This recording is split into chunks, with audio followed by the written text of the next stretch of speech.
देखिए हर खबर यहीं पर, सब्सक्राइब कीजिए TV9 Bharatvarsh.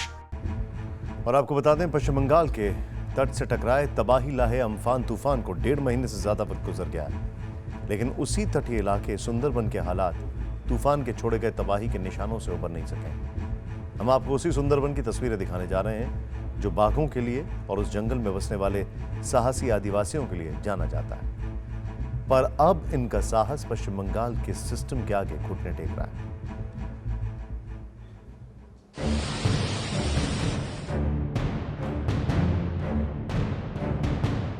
Super cyclone Amphan छोड़ गया तबाही के निशान। तबाही के इन निशानों को अब भी पश्चिम बंगाल के सुंदरबन इलाके के वनांचलों में देखा जा सकता है।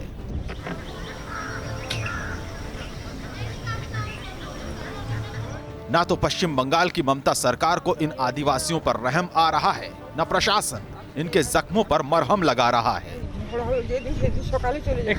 आज देखिए सुंदरबन में बहने वाली सबसे खतरनाक नदी मातला के किनारे बसे आदिवासियों की कहानी, जिनकी जिंदगी अम्फान ने तबाह कर दी।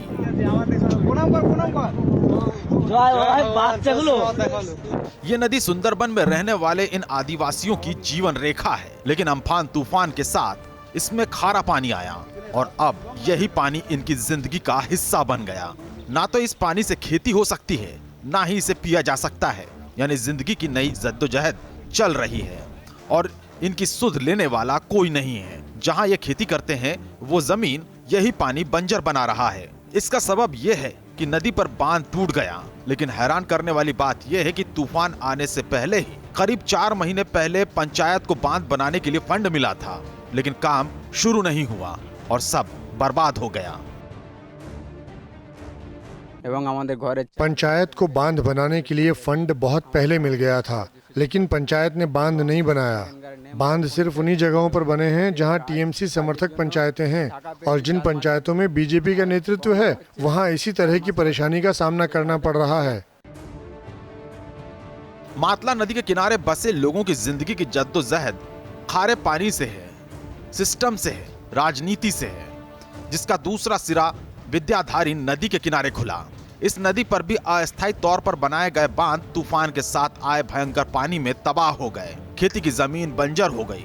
यहाँ बांध बनना बेहद जरूरी है, लेकिन मानसून के कारण ये असंभव है। अगर लोग खुद भी बांध बनाने की कोशिश करें तो भी नामुमकिन ही होगा। पानी का झुकाव नीचे की तरफ होने के कारण बांध को दोबारा बनाने के लिए कोई भी मजदूर नहीं मिला और ये बांध अम्फान के दौरान बह गया। राहत कार्य रुक गया।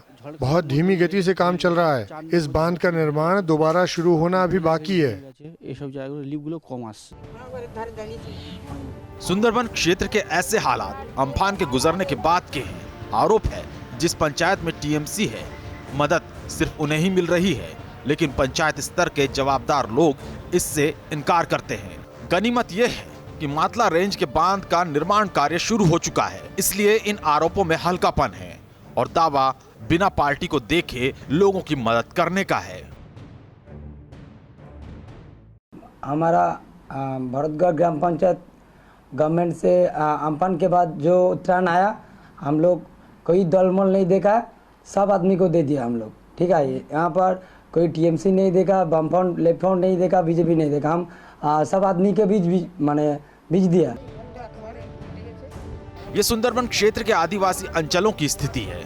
जिम्मेदार पंचायतें सबको मदद देने का दावा कर रही हैं, लेकिन ग्रामीणों का आरोप है कि मदद सिर्फ उन्हें ही मिल रही है जो टीएमसी समर्थक है, यानी गांवों पर असर पड़ रहा है, जिसका उदाहरण है नमकीन और बंजर होती कृषि भूमि, टूटे हुए बांध और अपनी किस्मत को कोसते लोग। न्यूज़ टॉप 9 रोज सुबह 7 बजे और शाम 7 बजे सिर्फ TV9 भारतवर्ष पर।